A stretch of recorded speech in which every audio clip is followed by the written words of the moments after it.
Tantor Audio, a division of Recorded Books, presents A Twist in Time, a novel by Julie McElwain.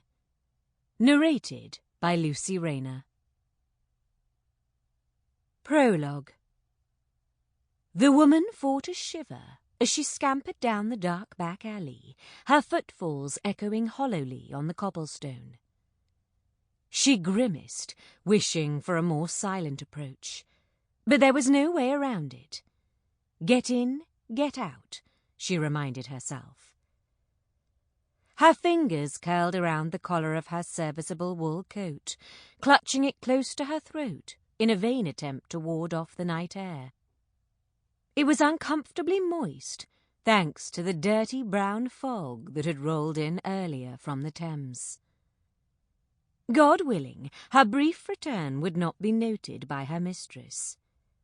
Soon she'd be back at her sister's flat, safely tucked in the trestle bed, with a hot brick to warm her feet for the rest of the night.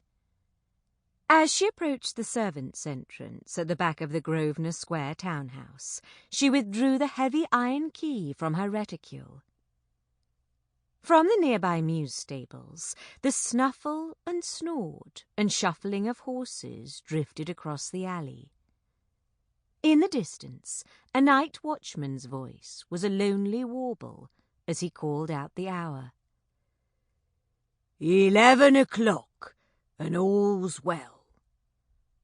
Squinting, it was so bloody dark here with no torch or lantern to light the way, she inserted the key into the lock and had to bite back a gasp of surprise when the door immediately creaked inward a few inches. She could have sworn they'd locked the door when they'd been told to leave earlier. She vowed that her mistress would also never hear about the shoddy security. Hurriedly, heart thumping, she slipped into the hall and shut the door behind her. For good measure, she threw the thick bolt. Only then did some of her anxiety ease. Even though it was as dark in the hallway as it had been in the alley, she wasn't concerned. She knew every inch of this place, and so didn't bother to light the tallow candles stored in the mahogany cabinet next to the wall. She moved quickly now down to the shadowed corridor. Only when she reached the foyer, well lit from the many candles flickering in the two-tiered crystal chandelier, did she pause. The light that dispelled the gloom should have been comforting, but she felt exposed. If my mistress should see me. Her heart, which had calmed since entering the townhouse, began again to beat painfully against her breastbone. Get in, get out. Caution slowed her footsteps as she crept to the bottom of the staircase. There she stopped and held her breath, straining to hear any noise. Nothing. They were most likely already in the bedchamber, she decided. She only needed to be quick about her task. Letting out her breath, she lifted her skirts and scurried up the stairs, no longer afraid about making noise. The thick woven rug that ran the length of the steps would absorb her footfalls. She hesitated again when she reached the top of the stairs. Like a woodland creature scenting danger, she glanced in the direction of the drawing-room. The door was open, allowing amber light to pierce the shadows of the hall. She pivoted in the opposite direction, toward the narrow stairs that would lead her to the servants' quarters on the 3rd floor.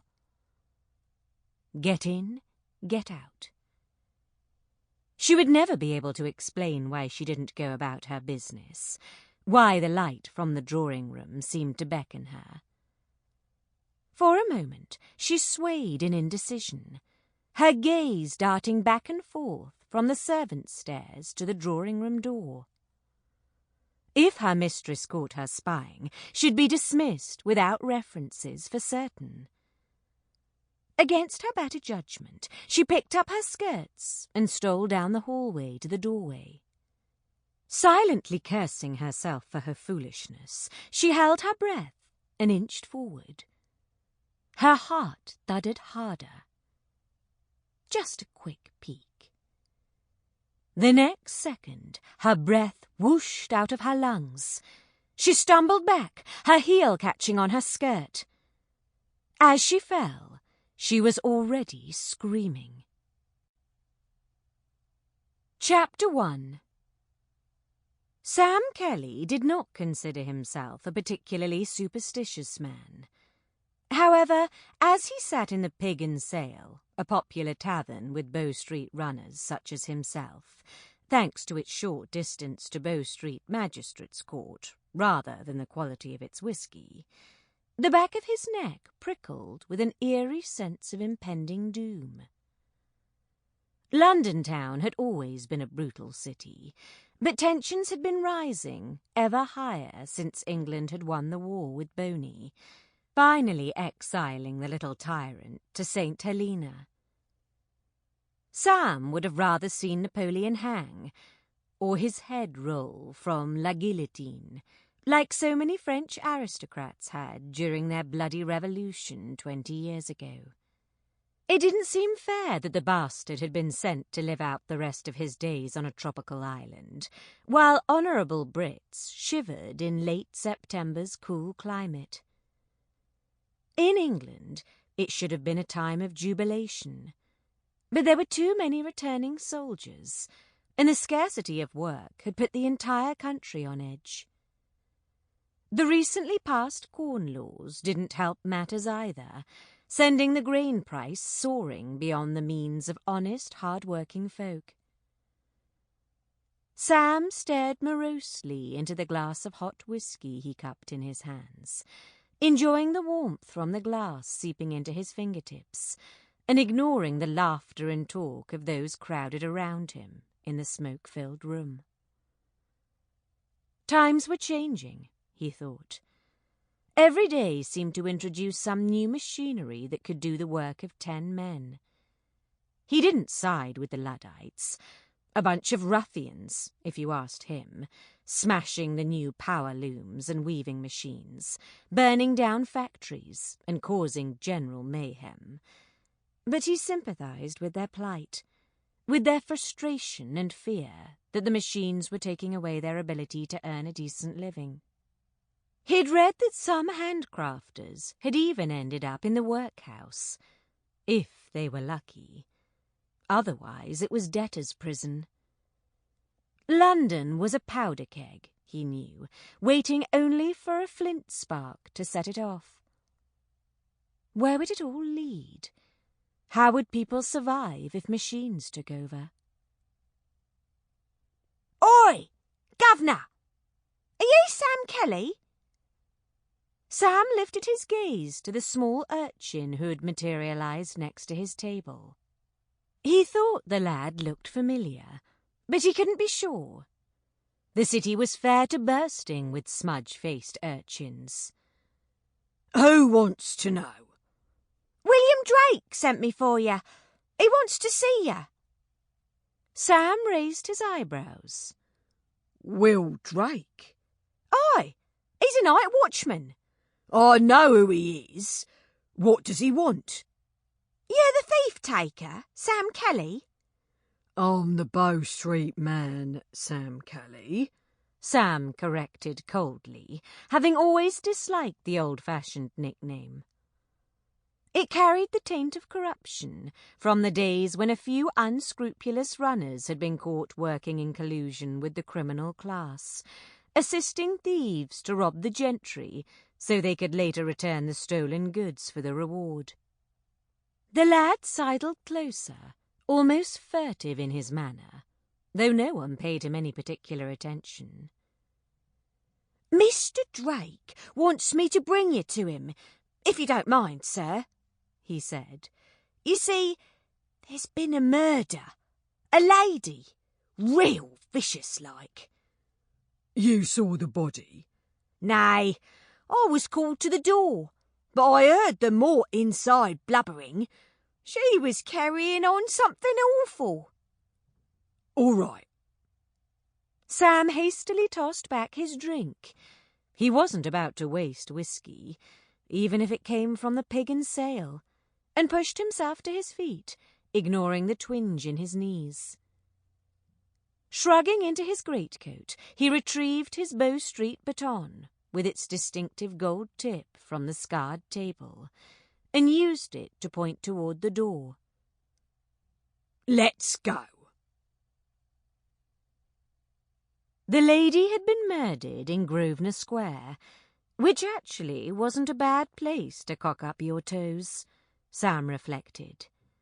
It was considered one of London's more fashionable neighbourhoods, with its stretch of elegant homes, 3, 4, and sometimes even 5 stories, house and terraces made of limestone or sandstone. Not that he could appreciate much of the architecture, or the enormous park across the wide street at the moment. At near midnight, the darkness and fog, the latter as thick as porridge, made it impossible to see beyond a dozen paces. Unlike the gaslighting craze sweeping the city, Grosvenor Square residents kept to the tradition of lighting oil lamps, which were legally required to be hung out of each household at night, or risk being fined a shilling. As uncomfortable as he was about some of the changes he saw happening throughout the country, Sam had to admit that gaslighting on the street would have been helpful. At least he'd be able to do a proper scan of the neighbourhood, he thought, as he and the lad scrambled down from the hackney he had hired to bring them to the address. He dug out a coin and tossed it to the jarvey.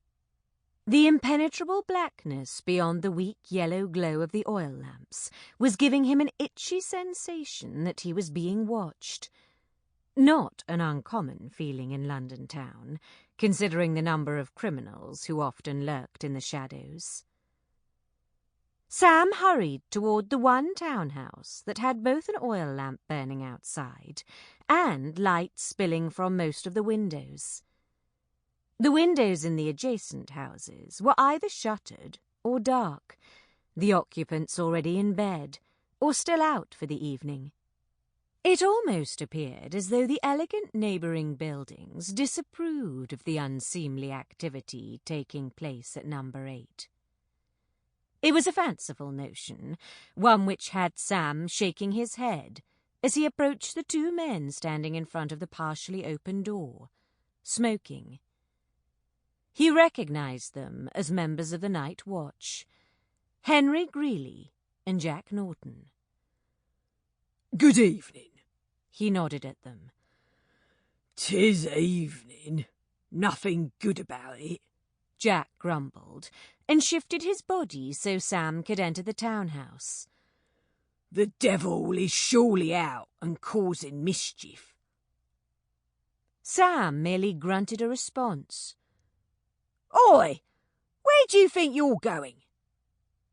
Sam glanced over his shoulder to see that Henry had grabbed his young companion by the scruff of his neck, halting his entrance into the townhouse. The urchin squirmed and glared at the night watchman. I brought the thief-taker, didn't I? I want me bread promised by Mr. Drake. How much did Mr. Drake promise you? Jack asked, digging into his pocket. A crafty gleam came into the child's eyes. A guinea. Jack snorted. Do you take me for a sapskull? Give us the truth, boy, or go hungry. A quid. And I'm the King of England. Try again. With a half-smile at the lad's boldness, Sam left the 2 watchmen to haggle with the scamp. He strode down the long, narrow hall to the stairs, his gaze taking in the black and white marble tiles and high ceilings with its white plaster decorative moulding. A chandelier hung in the centre, its dozen candles melted down to short stubs, the flames flickering erratically. Upstairs, another watchman was stationed outside an open door, his attention fixed on whatever activity was going on inside the room. The man started visibly when Sam came up next to him. Without a word, Sam thrust his baton under the young man's nose and moved into the room. The smell hit him first, that raw meaty odour that signalled fresh death. Half a dozen men were inside. Sam spotted William Drake immediately, not only because he'd known him for almost 20 years, but because he was an imposing figure at 6'3", easily towering above the other men. "Drake," Sam said in greeting. The night watchman glanced around. "Oh, Kelly. Wasn't sure if the lad was going to find you. Told him to look in the Brown Bear or the Pig and Sale. Damn brutal business, this." "Aye, murder usually is," Sam remarked, his attention already focusing on the victim. She'd been left sitting on a sofa designed in the Grecian style, its flowing lines and scrolled feet so popular with the gentry. The velvet upholstery was a soft blue, like a robin's egg, nearly matching the colour of the frothy silk and organza gown she wore. Her bosom, revealed by the dress's low square neckline, looked like it had been tattooed, dark angry wounds puncturing the pale skin. The bodice had also been torn up by the blade, the victim's blood staining the delicate material. The woman's gently curved white arms, revealed by the tiny cap sleeves of the gown, hung limply at her sides, the small hands resting on the sofa cushions, palms up, as though she'd been supplicating her killer. Cuts marred the delicate flesh here, too, he noticed. She'd either tried to fight back or put up her hands in a futile attempt to protect herself. Probably fight, he decided, his gaze travelling over the golden blonde hair that had tumbled down in wild disarray around her shoulders, hairpins still clinging to the bright strands. Her hair had lolled back against the sofa's cushions, her long neck curved like a swan's, her face tilted toward the ceiling. Her eyes were open and glassy with death.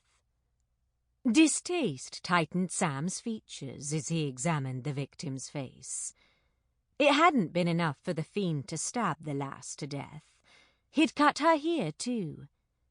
There were 2 slashes on the right side of her face, one short laceration, no bigger than half an inch, and faint. A scratch, really. The other was a little deeper and longer, running from her outer eye to her mouth. The left side of her face, however, was far more gruesome. The fiend had actually cut. No, that word implied some skill. The fiend had hacked away at the skin, filleting it in a ragged manner so that it flapped down against her jaw, leaving the bloody pulp, bone, and even a few teeth beneath exposed. Sam's mind immediately flashed to Kendra Donovan, the lass he'd worked with a month ago at Aldridge Castle to solve a series of grisly murders. The American had been a puzzle, both in her behaviour and in her peculiar expertise in criminality. What would she make of this? "I've sent for the sawbones, but the lady was stabbed, obviously," William said, interrupting Sam's thoughts. "Looks like a dozen times at least. I only hope to God she was dead before he did that to her face." Sam asked, "What sawbones?" "Dr. Munro, he's the best." "Aye, that he is." Sam dragged his gaze away from the woman's shocking visage. Immediately, his eyes were drawn to the large portrait above the fireplace. "She was a diamond of the first water, wasn't she?" William said, eyeing the portrait as well. She had indeed been a beauty. The artist had painted her fancifully, sitting on a swing in a lush garden setting. Her face was a creamy oval, framed by waves of golden hair. Her eyes, a striking violet shade, stared down at them. The rosebud mouth was curved into a small, provocative smile. A temptress, Sam recognized. Eve in the Garden of Eden. He wondered if that had been the artist's intention, or if he was imagining the connection. He forced himself to turn away from the painting to survey the room. The decor was too feminine for his tastes, with lots of gilt, ornate mouldings, and soft pastel colours. The carpet was woven in blue, purple, and gold. The rest of the furniture matched the sofa in its Grecian style. There was a small writing desk in the corner, a side table that sparkled with decanters and glasses, and a painted pianoforte positioned in front of the Palladian windows. "What's this?" he asked, moving over to one of the chairs. It held precisely 3 items. An ivory fan, painted gold and light blue, its spokes broken and bent. An ornate hair comb that glittered with rubies and moonstones. And a heavy Rayner. "We found them under the sofa," William said, coming to stand beside him. "Most likely they fell in the attack and got kicked underfoot." Sam picked up the Rayner and sniffed it. Whiskey. Frowning, he did another slow scan of the room. Like the entrance hall, the tapers were nearly gone in the chandelier and wall sconces. The log in the carved marble fireplace had been reduced to a pile of fiercely burning embers. But he could imagine how the scene had looked hours earlier. The fire and candles bathing the room in its radiance, while the lady sat facing her killer. She dressed up for him in the low-cut gown, he thought, styled her hair with this jewelled comb. The fan was the tool of flirtation, and he could envisage the woman in the oil painting using it with considerable expertise. Had she also held the glass, sipping the whiskey? Doubtful. It wasn't a lady's drink. So had she prepared it for her killer? "She had to have invited the bastard inside. What's the poor lass's name?" Sam asked. "Lady Dover. Lady Cordelia Dover." Sam's eyes widened. "The devil, you say?" "You know her?" Sam hesitated. "Nay," he finally said. "I've never actually had dealings with her, but she was a guest at the Duke of Aldridge's house party a month ago." "I heard you did some work for his grace." William gave Sam a speculative look. "Also heard a tale of a monster on the loose, strangling whores." "'Tis true enough," Sam remarked. There was a lot more to the story, of course, none of which he could share with the night watchman. "You caught the fiend, then?" "Aye," Sam replied simply. Kendra Donovan had actually been responsible for catching and killing the bastard, but Sam had promised the Duke to keep quiet about her involvement in the investigation, as well as the identity of the real killer. He was dead. Justice had been done. Frowning, he glanced at the body of Lady Dover and vowed to get justice for her too. "Who found the body, and when?" he asked. "The housekeeper, Mrs. Pearson. She returned an hour ago. When she saw the body, she ran out, screaming for the watch." "I guess it was your luck to be on duty." "Jack Norton was the one patrolling the area," William said, but he summoned me. Where are the other servants? Lady Dover sent everyone away until the morrow. Mrs. Pearson only returned because she'd forgot her medicine. Thought she'd sneak in. The back door was open, and found her mistress like that. The back door was open? This ain't the work of a housebreaker. Sam's gaze drifted back to the mutilated face. No, agreed William. Sam thought he knew the answer, but had to ask anyway. Why'd Lady Dover send her servants away? She was expecting someone and wanted their meeting to be private. Sam nodded. It was as he suspected. The room had all the fittings of a romantic rendezvous. What's his name? The servants must know. Oi. Sam became aware of a certain anxiousness in the other man's manner. Well, who is he then? I'd rather you talk to Mrs. Pearson. Sam frowned. Now what's this about? He wondered. William gestured for Sam to follow him out of the drawing-room. They were silent as they descended the 2 flights of stairs to the kitchen. A night watchman stood inside and looked visibly relieved at their entrance. Sam suspected that had to do with the woman sitting at the round wooden table, sobbing uncontrollably. She was still wearing her sturdy wool coat and plain bonnet, which partially obscured her face. The rest was concealed by the handkerchief she was snivelling into. I got Mrs. Pearson a cup of tea, like you asked, Governor, but she hasn't had a drop, the young man informed them. William nodded and moved forward to lay a hand on the woman's shoulder. She jerked slightly and glanced up with watery blue eyes. Sam estimated her to be in her mid-30s. She might have even been attractive if her features hadn't been so red and swollen from her crying jag. William spoke gently. Mrs. Pearson, a Bow Street runner is here to ask you questions.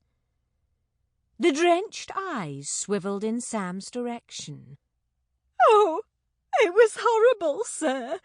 I've never seen anything like it. Her face. The woman shuddered. Lady Dover was ever so beautiful. Why would he do that? Your mistress was meeting a man tonight. Sam decided to get to the point. Do you know his name? Oh, aye. Mrs. Pearson blew her nose. He killed her. He killed her and butchered her face, he did. He's a murderer, but he'll never hang. He's quality. They're treated different than the rest of us lot. She gave Sam an accusing look, as if he were to blame for England's class system. You know they are. Sam flicked a look at William, now understanding his odd behaviour. The fiend responsible for this heinous crime was a gentleman. Again, he remembered the investigation he had been involved in last month at Aldridge Castle. Those crimes, too, had been committed by a gentleman. Had all the nobility in England gone mad? Gentry or not, he'll hang, Sam promised grimly, catching the housekeeper's eye. But first you've got to speak his name. Who is your mistress waiting for tonight, Mrs. Pearson? Who is the fiend who done that to her? She gave him a doubtful look, but whatever she saw in Sam's eyes made her firm her chin with resolve. He's a marquis, he is, she whispered. A duke's nephew. The Marquis of Sutcliffe. He's the murderer. Sample complete. Ready to continue?